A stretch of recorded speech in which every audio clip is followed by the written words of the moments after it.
Kita akan membahas firman Tuhan sore ini. Saya tidak membawa tema yang sama dengan pagi tadi. Saya tahu Bapak Ibu beberapa minggu yang lalu saya berkhotbah di tempat ini. Ya, pagi tentunya ya.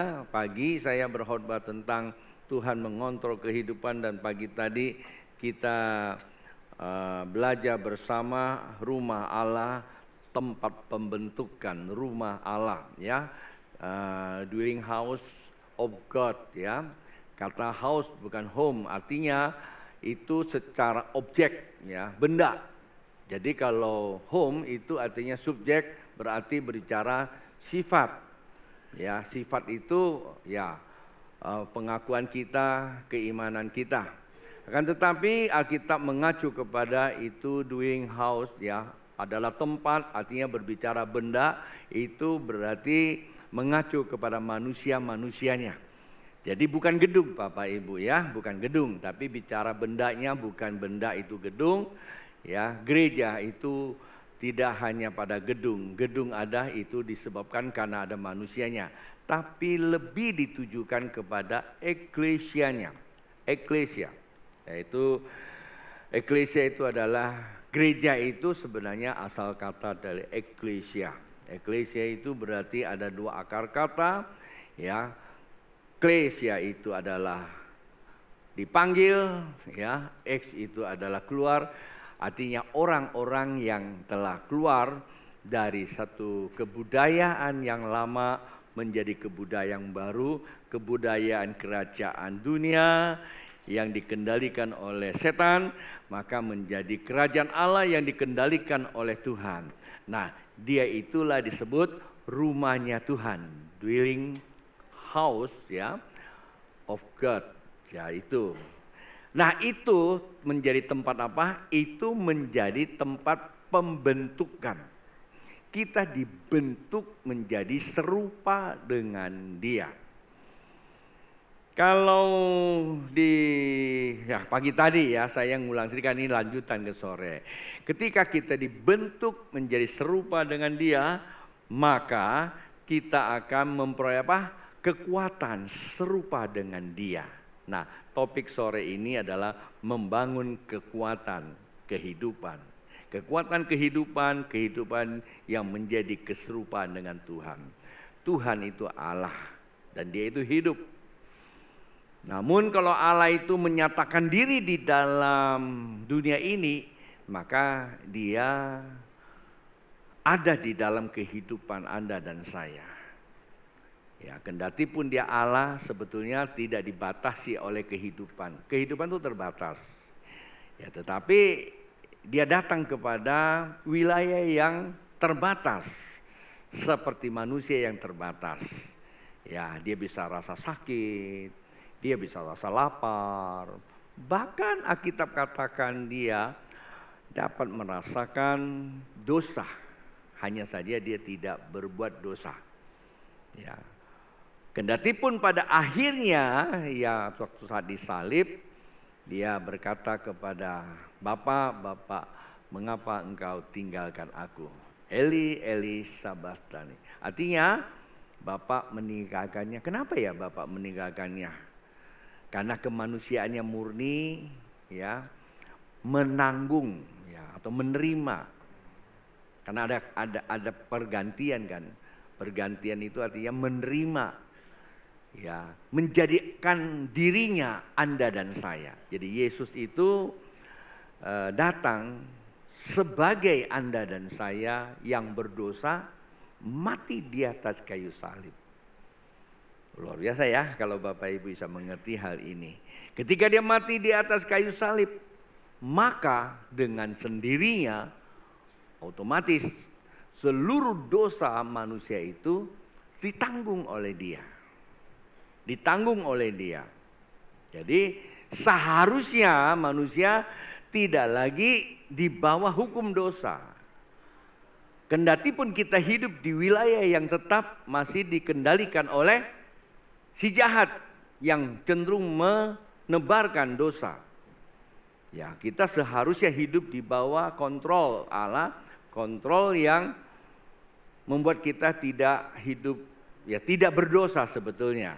Kan tetapi kita masih hidup dalam daging. Nah, daging inilah yang cenderung mudah jatuh di dalam jebakannya. Ya, sore ini kita mau belajar firman Tuhan yang saya ambil dari kitab Lukas. Menarik untuk saya, ya menarik buat saya, kemudian untuk saya sharekan buat Bapak Ibu dan dapat menolong kita membangun kehidupan yang kuat menghadapi godaan, ya. Godaan gitu ya. Saya tahu bahwa orang yang percaya Yesus seharusnya dia dosanya sudah ditanggung, tapi godaan itu membuat dia bisa lagi jatuh di dalam dosa. Saya tidak mau bahas tentang teologi yang terkadang membuat jemaat ada bingung, ya. Karena seringkali ada pertanyaan dosa apa yang mendatangkan maut dan dosa apa yang tidak mendatangkan maut. Jawaban sederhana, hanya saya katakan keselamatan itu hanya di dalam Yesus. Ketika Bapak Ibu apapun yang dilakukan kalau sudah tidak percaya Yesus, maka jelas itu mendatangkan maut. Dan kata lain tidak punya tempat di surga. Saya kira itu saja. Nah, itu sangat berbahaya sekali. Lukas pasal yang keempat, Bapak Ibu saya akan baca untuk Bapak Ibu perikop ini. Ya, Lukas pasal yang keempat, ada beberapa ayat dari perikop ini saya mau bacakan secara keseluruhan dari perikop ini supaya saya bahas secara ekspositori dan mendapatkan bagian-bagian penting untuk kita jadikan perenungan. Kita berkata, Yesus yang penuh dengan Roh Kudus kembali dari sungai Yordan. Lalu dibawa oleh Roh Kudus ke padang gurun. Di situ ia tinggal 40 hari lamanya dan dicobai iblis. Selama itu ia tidak makan apa-apa dan sesudah waktu itu ia lapar. Lalu berkatalah iblis kepadanya, "Jika engkau anak Allah, suruhlah batu ini menjadi roti." Jawab Yesus kepadanya, "Ada tertulis, manusia hidup bukan dari roti saja." Kemudian ia membawa Yesus ke satu tempat yang tinggi dan dalam sekejap mata ia memperlihatkan kepadanya semua kerajaan dunia. Kata iblis kepadanya, "Segala kuasa itu serta kemuliaannya akan kuberikan kepadamu, sebab semuanya itu telah diserahkan kepadaku dan aku memberikannya kepadamu kepada siapa yang saja yang kuhendaki." Ayat ke-7, "Jadi jika engkau menyembah aku, seluruhnya itu akan menjadi milikmu." Tetapi Yesus berkata kepadanya, "Ada tertulis, engkau harus menyembah Tuhan Allahmu dan hanya kepada Dia sajalah engkau berbakti." Ayat 9, kemudian ia membawa Yesus ke Yerusalem dan menempatkan dia di bumbungan bait Allah. Lalu berkata kepadanya, "Jika engkau anak Allah, jatuhkanlah dirimu dari sini ke bawah. Sebab ada tertulis mengenai engkau, Ia akan memerintahkan malaikat-malaikatnya untuk melindungi engkau. Dan mereka akan menentang engkau di atas tangannya, supaya kakimu jangan terantuk kepada batu." Yesus menjawab katanya, "Ada firman, jangan engkau mencobai Tuhan Allahmu."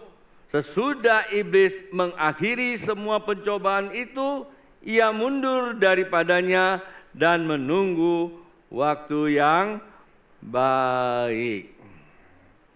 Menarik untuk kita simak dari isinya. Akan tetapi yang menjadi hal yang perlu diperhatikan dan ada kolerasi dengan Anda dan saya, ini kan kisah narasinya adalah Yesus di dalam pencobaan. Sebetulnya nggak ada hubungan dengan Anda dan saya kan? Ini Yesus kok. Tetapi kalau kita menyimak dengan seksama dari seluruh narasinya, ada kolerasinya dan perlu Anda ketahui. Dari mana? Nah, kita lihat ayat pertama dan ayat kedua. Di situ dikatakan bahwa Tuhan Yesus dipenuhi Roh Kudus. Kemudian apa? Dibawa dicobai iblis. Tuhan Yesus dipenuhi Roh Kudus, dibawa ke padang gurun untuk apa? Dicobai iblis. Itu Tuhan Yesus. Kalau Tuhan Yesus saja bisa dicobai, bagaimana dengan, coba lihat kiri kanan. Jangan tunjuk, nggak enak nanti ya. Lihat kiri kanan. Bilang aja sama dia begini, Tuhan Yesus saja dicobai sama iblis loh. Dia bukan orang kafir ya, dia bukan orang tidak percaya Tuhan. Dia penuh Roh Kudus. Kalau saja Tuhan Yesus dipenuhi Roh Kudus dicobai, bagaimana dengan mereka yang belum penuh Roh Kudus? Ya berarti nggak dicobain lah, ya kan? Apakah kesimpulannya demikian? Kalau penuh Roh Kudus dicobain, kalau tidak penuh Roh Kudus maka tidak dicobai. Begini, kalau penuh Roh Kudus dicobai, artinya apa?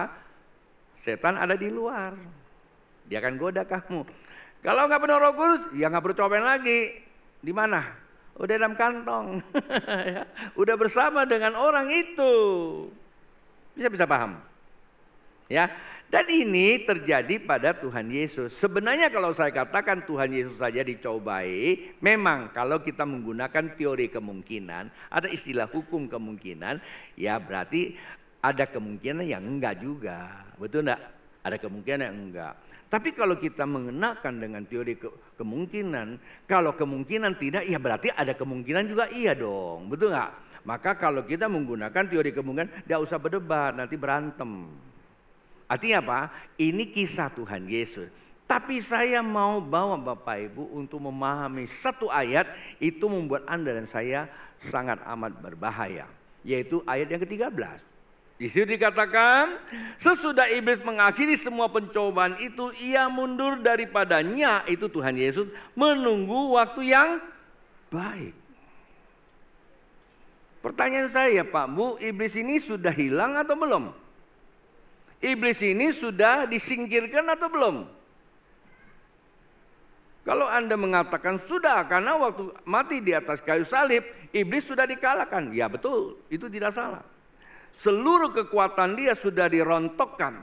Tetapi toh iblisnya masih ada.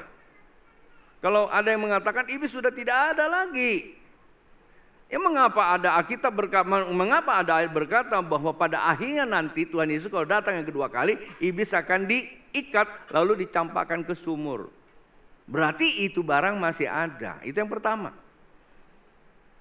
Supaya Bapak Ibu akan paham. Tapi kalau saya ngomong begini jangan juga ketakutan sama iblis. Jadi iblis itu memang ada. Itu yang pertama. Dan yang kedua, dia memang jahat. Namanya juga roh jahat. Ya kan? Labelnya saja sudah jahat. Namanya roh jahat. Berarti nggak mungkin dia baik. Kendati pun ada yang memanggil dia dapat kode. Ya, dapat nomor lalu 4 angka jadi kaya. Ya, ada yang ngomong sama saya begini. Satu hari ada satu anak Tuhan. Dia saking kesal sama gereja, tanda kutip. Kesal sama gereja pasti juga kesal sama Tuhan, otomatis itu. Sehingga karena kesal, pagi tadi saya sudah sampaikan itu. Tentang Hagai kan, Hagai pernah menyampaikan pesan ilahi kepada bangsa Israel. Mengapa Anda hidupnya tanda kutip sial banget? Orang Teochew bilang, orang Teochew loh ya. Mokui itu kan roh jahat. Mokui chang tio sim, cik ni sui kau si, comek kai ki. Itu bahasa Teochew. Kalau saya ngomong ini hafal banget, enak gitu. Karena saya latih terus ini, ya supaya tidak salah ngomong ya. Mokui chang tio sim, cik ni sui kau si, comek kai ki. Ya. Kita peki kok tio tau. Cho tio sai, kia lau tat tio ciok. Lo lihat aja. Ya kan? Begitu bangkit, kejedok. Sial kan? Jalan, ketendang batu, duduk kena tai katanya. Aduh, kok di mimbar ngomong tai. Coba ngomong sate kayak supaya lepas ibadah semua langsung mampir ke warung sate ya. Nggak apa-apa ya, karena namanya juga khotbah ya. Kadang-kadang ada yang nggak enak juga. Nah itulah yang disebut roh jahat, dia akan selalu menjebak kita. Nah kita lihat di Alkitab, ini orang Cucu ngomong, artinya apa? Barang ini memang ada, tetapi dia tidak berkuasa. Dia tidak berkuasa, tanda petik ya. Dia hanya menipu. Nah menipu, itu saya mau tanya, orang yang tertipu orang pintar atau orang bodoh? Halo? Nah Anda yang jauh loh. Maka jangan ditipu. Barang itu kan gak kelihatan. Setan kelihatan gak? Gak kelihatan. Loh kalau melawan dia? Lah ampun deh, barangnya gak kelihatan Anda lawan dia. Kalau Anda lawan dia Anda gak kelihatan, berarti apa? Anda mudah ketipu kan, betul gak?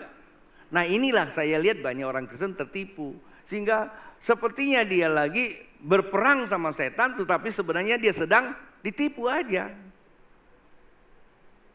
Nah mungkin Anda bisa tersinggung kalau Anda yang suka ya berperang sama setan itu. Saya kasih contoh. Anda tangan kamu bersih semua. Kalau Anda tidak percaya, Anda pergi ke lab Anda coba gunakan namanya kaca pembesar. Lihat tangan Anda. Ada apa di dalamnya? Ada bakteri, ada macam-macam yang nempel di atas tubuh kamu. Kalau Anda lihat ngeri. Cuci tangan juga nggak bersih. Begitu Anda mau cuci tangan, airnya belum tentu itu juga steril. Pasti ada bakterinya juga. Bahaya nggak? Bahaya. Nah pertanyaan kenapa kita tidak sakit? Nah itulah kehebatan Tuhan. Ketika Tuhan menciptakan manusia, kita punya kekebalan tubuh kita. Kendati pun kendati pun ada bakteri, yang nggak bisa. Ya ada sih bakteri yang memang sudah mutasi ya, yang seperti kemarin. Ya. Pertama karena dia mutasi, karena dia mendapatkan suatu katakanlah energi ya, yaitu yang kecil-kecil itu loh ya, yang namanya keren sih Nora Nona ya, tahu kan Rona kan? Ya si Rona itu ya. Tetapi bukan dia yang bisa mengalahkan kita sebenarnya. Ini saya tidak mau masuk ke wilayah ada yang bilang itu konspirasi lah, antikris, tidak usah. Tapi fakta loh mengatakan bahwa orang-orang yang di desa-desa, di kampung-kampung sedikit yang bahkan tidak ada yang mati, tapi yang kena ada sih. Karena barang ini memang bertebaran, gampang menular karena ikut manusia kan. Dia tidak terbang sendiri. Anda pikir waktu Wuhan pertama kali kena jangkit itu, lalu dia terbang ke Indonesia? Enggak lah, dia ikut orang ya kan. Begitu orang sana kena, dia ke sini, dia bisa tebar ya. Waktu Anda bicara dia keluar. Tapi kenapa ya orang-orang di desa terjangkit tetapi tidak mati gitu ya.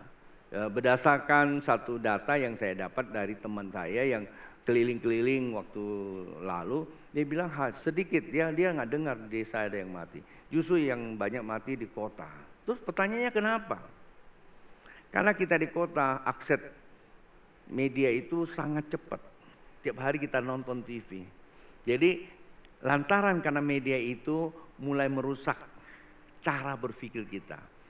Nah, saya setuju waktu saya masih belajar sekolah teologi ya. Salah satu dosen kami mengatakan begini, dengar ya kalian nih bilang, para pendeta, waktu saya udah jadi pendeta juga.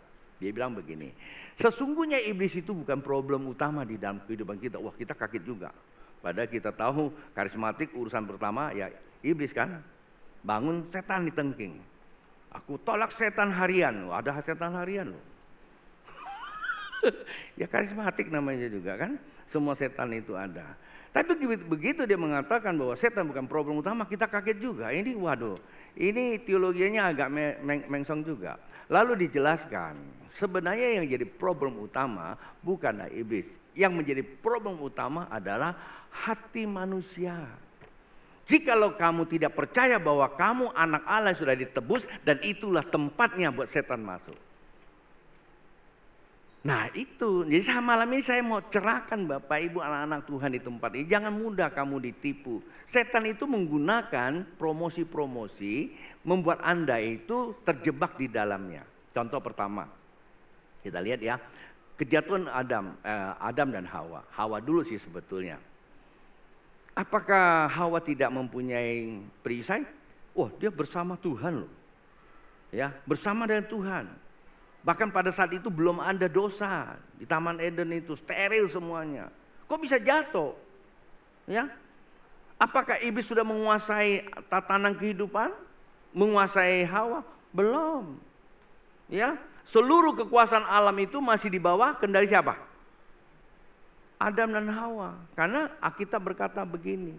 Setelah Adam dan Hawa diciptakan oleh Allah, ya, dijadikan oleh Allah, lalu ditempatkan di Taman Eden untuk apa? Mengusahakan, berkuasalah. Artinya apa? Kekuasaan alam semesta itu pada masa itu dibawa kendali oleh manusia, ya, yaitu Adam dan Hawa. Dan itu anak manusia. Dan mengendalikan untuk apa? Mengusahakan menjadi tempat kediaman manusia, menyatakan Allah itu damai sejahtera. Datang tuh iblis.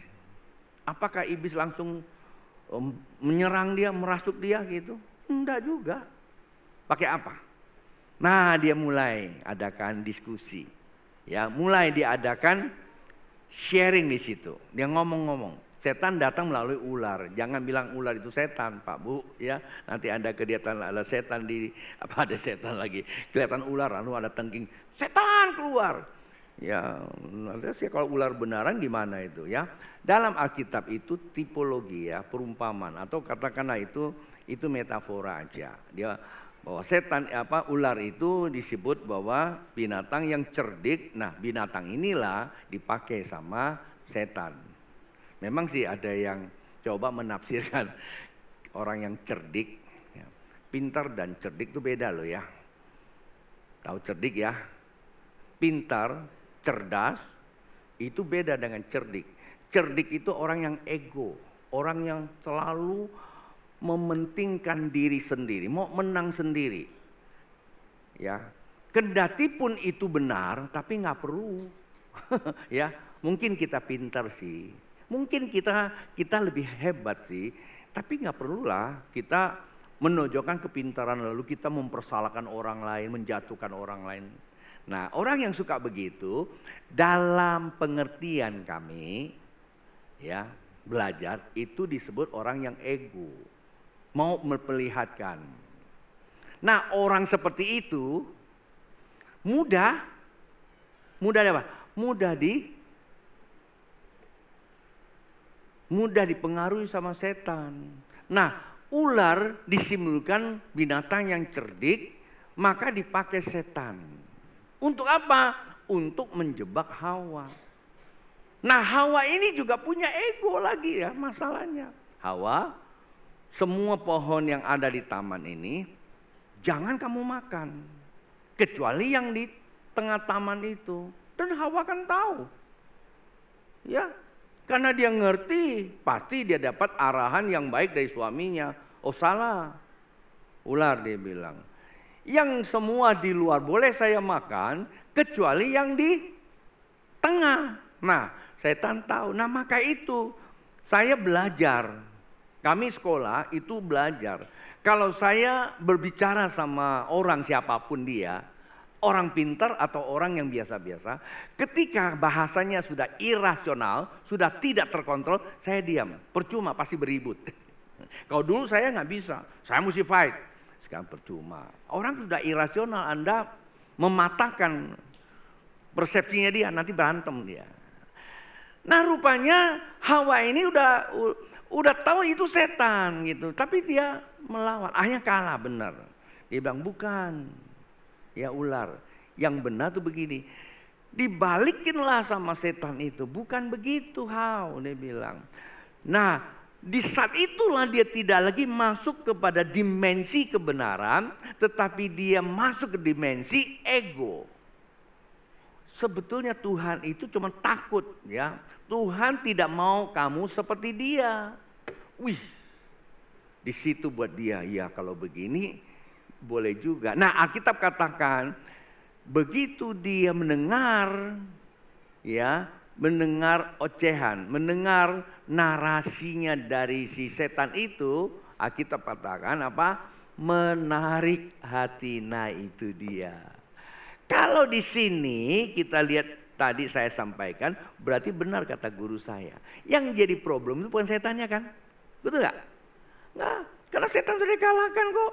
Setan itu bukanlah musuh utama kita, maksudnya bukanlah kekuatan utama yang harus kita lawan. Buang-buang energi. Tetapi yang dia masalah hatinya. Nah, betul, Hawa hatinya tergoda, ya. Bukan tergoda karena setannya cantik atau ganteng, bukan. Tapi yang dipakai sebagai media. Ya, apa itu? Yang dipakai media itu adalah buah. Menarik. Nah, ketika menarik, Pak, Bu, perhatikan. Sesuatu yang menarik hati kita, Anda pasti akan tertarik. Dia menarik, tertarik. Nah, kata tertarik pada apa? Kita terikat, maka itulah saatnya jatuh. Itulah sebabnya pada saat waktu COVID menyerang, banyak orang bisa kena. Karena apa? Karena kita dengar hati kita tergoncang, kita selalu belum apa-apa kita sudah takut. Dan akibatnya banyak orang yang takut. Nah, kembali lagi kepada firman Tuhan. Tadi saya memberikan kesimpulan apa yang kita baca, bahaya apa yang kita hadapi. Kalau kita melihat seperti itu, ya, apakah firman Tuhan yang ditulis, ini pertanyaan saya, apakah firman Tuhan yang ditulis sesudah iblis mengakhiri semua pencobaan itu, ia mundur daripadanya dan menunggu waktu yang baik? Menurut Bapak Ibu, berbahayakah untuk kita? Jikalau kita berkata ini nggak ada hubungan sama kita, ini adalah narasi untuk Tuhan Yesus. Nah, tapi kita boleh pinjam apa nasihat Yohanes kepada jemaat di saat itu. Dia katakan di dalam 1 Yohanes pasal yang ke-5 ayat yang ke-19. Di situ dikatakan bahwa, ya, tapi boleh dibaca sih sebenarnya. Yohanes pasal yang ke-5, 1 Yohanes pasal yang ke-5 ayat yang ke-19 berkata, kita tahu bahwa kita berasal dari siapa? Dari Allah.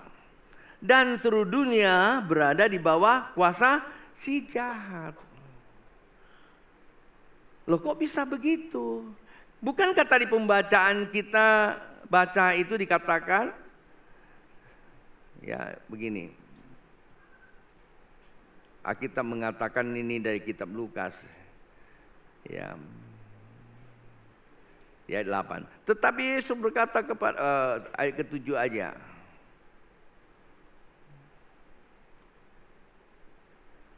Ya. Jadi jika engkau menyembah aku, seluruhnya itu akan menjadi milikmu. Kitab Lukas ada kekurangan dalam narasinya. Tapi di kitab Matius pasal ke-4 ayat ke-6 itu lebih jelas sedikit penjelasannya. Kita boleh lihat sedikit. Karena saya jadi tertarik mau sampaikan ini supaya agak lebih konkret. Di dalam kitab Matius ada kata-kata narasi yang dipakai sedikit berbeda. Tapi justru itu memberikan suatu pencerahan. Ayat ke-6, ayat yang ke-8 saja. Dan iblis membawanya pula ke atas gunung yang sangat tinggi dan memperlihatkan kepadanya semua kerajaan dunia dengan kemegahannya, dan kepadanya, semua itu akan kuberikan kepadamu jika engkau sujud menyembah kepada aku. Ya. Nah, sebenarnya di dalam bahasa lain dikatakan bahwa semuanya itu kudapatkan. Artinya kudapatkan berarti apa? Diterima dari siapa? Waktu setan datang mencobai Tuhan Yesus, ketika engkau menyembah kepadaku, akan kuberikan semua dunia ini. Tuh pertanyaannya, dari mana setan itu punya? Nah, dia dapatkan itu dari saat waktu di Taman Eden. Sesungguhnya alam semesta ini di bawah kendalinya manusia. Akan tetapi manusia begitu jatuh di dalam dosa, maka perpindahan terjadi di bawah kuasa si jahat. Nah, dari situlah muncul 1 Yohanes pasal 5 ayat yang ke-19. Kita tahu bahwa kita berasal dari Allah.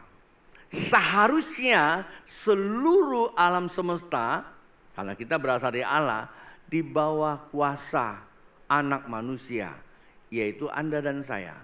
Namun sejak Taman Eden, alam semesta ini sudah berpindah tangan di bawah kuasa si jahat. Artinya si jahat itu mempunyai peluang setiap waktu, bukan sewaktu-waktu. Setiap waktu datang mencobai kita, menjebak kita, menjatuhkan kita, supaya kita tak berdaya di dalam kehidupan ini. Itu yang pertama. Yang kedua, kalau kita tidak berdaya di dalam kehidupan ini, maka standar hidup kita menjadi standar yang biasa-biasa. Padahal kita tahu Alkitab berkata, Allah memanggil manusia hidup di dalam rengkuhan, maka dia akan menjadi manusia yang dibedakan. Ketika Musa datang kepada Tuhan dan dia berkata, Tuhan, beritahukan kepada aku jalanmu supaya aku mengenal engkau dan tinggal di dalam kasih karuniamu. Buat apa tinggal dalam kasih karunia? Tinggal dalam rengkuhan Tuhan, maka ia dibedakan. Bapak Ibu boleh baca di rumah. Kejadian Keluaran pasal 33, 13, 14 dan seterusnya. Ya, bahwa anak Allah seharusnya hidupnya dibedakan. Tidak biasa-biasa. Tetapi karena kita telah terjebak oleh tipu daya setan, maka hidup kita menjadi apa? Biasa-biasa, bahkan di bawah biasa-biasa. Tidak bedanya dengan orang dunia. Orang dunia melakukan apa? Ya kita lakukan apa. Jadi tidak ada perbedaan, maka tidak menjadi kesaksian.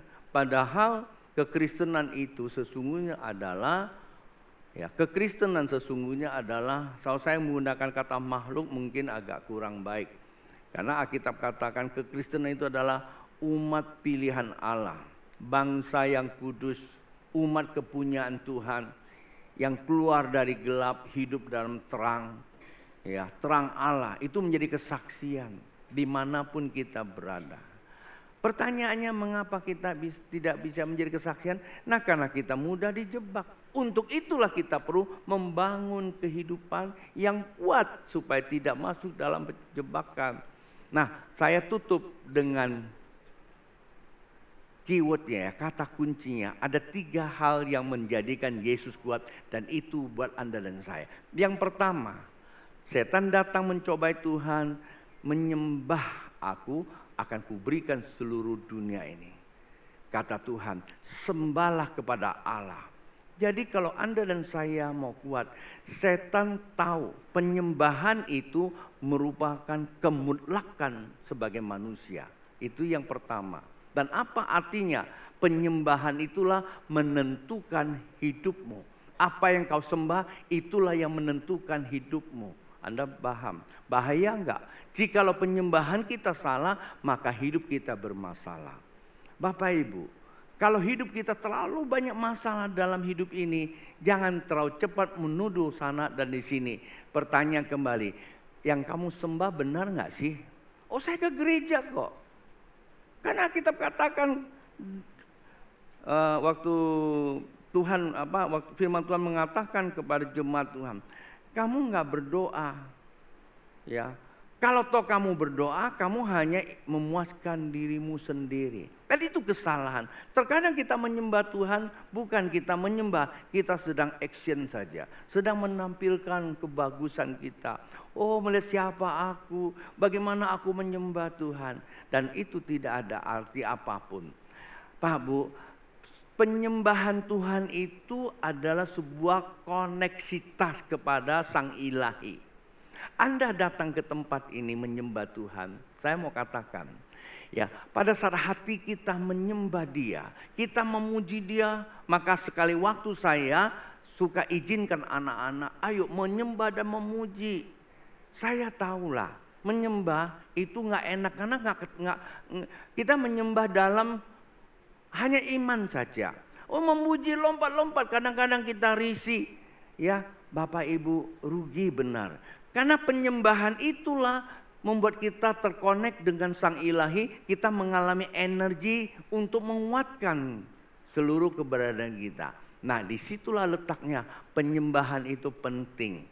Kita orang Kristen bukan sekedar datang ke gereja lalu dengan khotbah. Itu boleh, tidak salah. Tetapi lebih daripada itu karena kata penyembah. Kenapa? Penyembahan itu juga setan jadikan sebagai bagian untuk mencobai Tuhan Yesus.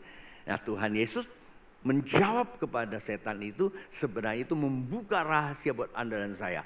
Penyembahan itu hanya kepada Sang Ilahi, bukan kepada semua yang ada di depan sini. Ini semua nggak salah. Ini manifestasi daripada kita memuji Tuhan. Mengerti Bapak Ibu? Jadi penyembahan itu ada hubungan hati kita kepada Sang Ilahi. Itu yang pertama. Yang kedua perhatikan. Setan katakan kepada Tuhan, ya, jadikanlah batu ini roti. Dan Tuhan katakan bahwa manusia hidup bukan hanya sekedar roti. Mereka apa? Firman Tuhan. Pak Bu, setan mau cobai Tuhan Yesus. Lalu Tuhan menjawab. Nah, jawaban itu menjadi bagian penting buat Anda dan saya. Menyembah itu baik, tapi akan lebih baik lagi buat Anda dan saya, kita bisa mengenal Allah. Apalah arti kita menyembah kalau tanpa pengenalan? Pengenalan Allah tidak ada kata lain. Adalah kesiapan, kerelaan kita untuk merenungkan firman Tuhan siang dan malam. Dan itu akan membuat kita bertindak hati-hati. Tidak terjebak perjalanan kita menyimpang ke kiri dan ke kanan. Artinya apa? Bacalah Alkitab. Bapak Ibu, ya, sudah sepekan kita berjumpa, minggu lalu ada di sini. Nah, pertanyaannya, seberapa kita rajin untuk membaca Alkitab? Saya tidak menghakimi, tapi saya mendorong setiap pribadi. Mari, jadikanlah Alkitab, karena Alkitab itu adalah kebenaran. Jadikanlah kebenaran itu adalah santapan pertama buat kita hidup di alam semesta ini. Hidup di dalam kehidupan ini. Supaya kita mendapatkan kebenaran yang mengubah mindset cara berpikir kita. Bisa dimengerti Bapak Ibu? Yang terakhir ini penting. Nah, yang terakhir itu dia bawa orang itu naik ke atas tinggi, suruh jatuh ke bawah. Artinya apa? Kata setan kalau jatuh pasti ada malaikat yang menopangnya. Ini berbicara apa? Ini berbicara fisik Pak Bu. Kalau tadi berbicara spirit penyembahan, kita harus lakukan supaya bisa mengalahkan iblis. Yang kedua, ini berbicara kebenaran supaya kita dapat pencerahan hati kita. Tapi kita juga perlu cerdas. Nah, kata cerdas itu berbicara apa? Itu berbicara selain daripada logika, dan yang kedua juga bicara tentang apa? Fisik. Otak yang encer kata orang. Otaknya harus encer loh. Pak Bu, ya, logika itu cara berpikir, tetapi otak itu adalah bagaimana reaksi kita meresponi sesuatu. Reaksi kita meresponi sesuatu. Jadi kalau yang pertama itu bicara roh, yang kedua bicara firman, yang ketiga bicara fisik yang kuat. Fisik itu terdiri dari apa saja yang penting? Otak, otot, dan operating. Otak itu adalah perlu dilatih, ya. Otot perlu aktif, ya. Perlu sehat, perlu dijaga, perlu olahraga, makan nggak salah. Tapi kalau makan tidak bekerja, tidak olahraga, itu menjadi masalah. Ya, saya kalau malam begini ngomong enak, hari ini tidak ada yang terlampau liwat over gitu. Biasanya kalau ada yang over saya bilang jaga badannya, jangan sampai ya keluar ya. Saya punya guru ya namanya Dr. Han. Dia kalau mengajar, ayo semua berdiri. Lalu dia bilang, lihat ke bawah. Kalau Anda lihat ke bawah rata, Anda pasti umur panjang. Memang agak ekstrim sih dia. Begitu lihat ada yang banyak, kamu bisa umur pendek. Jadi iya benar kami dibuat sebegitu. Saya kan dulu kan tahu sendiri ya. Dari situ saya jadi puhau ise ketemu dia. Saya berusaha jaga olahraga, jaga makan. Saya gunakan 3J ya. Ya makan, jumlah makan, jenis makan supaya otot saya jadi oke ya. Jadi kalau kerja kita menjadi apa? Agresif dan aktif, tidak malas-malasan. Nah, itulah sebabnya Alkitab mengajarkan kepada kita. Kalau Anda mau kuat menghadapi tantangan kehidupan ini, tidak ada kata lain. Jaga apa? Penyembahan, firman Tuhan apa? Dan fisik, otak, otot, operating. Artinya apa? Kerja. Otaknya harus cerdas, dilatih, ya, banyak belajar. Kalau belajar itu harus berani mengakui orang lain itu mempunyai kelebihan. Kendati pun mungkin dia golongan orang yang tidak ada apa-apanya. Tapi beberapa kali statement-statementnya yang terkadang itu bisa memberi inspirasi buat kita. Saya mau berkata, saya banyak belajar dari anak-anak saya. Ya, walaupun secara usia pasti saya lebih dari mereka. Ya saya suka bilang sama mereka. Saya bilang, papa usianya sudah 66 loh. Terus kadang-kala memang ada, iya memang kenapa tua? Ya tua artinya apa? Sudah pernah menjalani muda gitu loh. Nah ke depan tak satu orang pun yang tahu apa akan terjadi. Yang tua nggak tahu, yang muda juga tidak tahu. Nah semua spekulasi Pak Bu, kan betul nggak? Tetapi kan jauh lebih baik kalau kita jadikan yang tua sebagai kaca spion. Supaya kita tidak tertabrak di belakang. Nah penting orang tua. Oh jangan begitu. Orang tua kalau tua simpan saja salah. Anda baca buku-buku yang hebat itu namanya pengetahuan. Apa arti kata pengetahuan? Pengetahuan adalah hasil renungan orang masa lalu. Bukan orang masa depan. Orang masa depan cuma Tuhan Yesus. Maka itulah tua atau muda kita saling menghargai. Saling mengisi, ke depan kita punya Tuhan membawa kita mencapai rancangan yang sempurna buat orang percaya. Tuhan memberkati.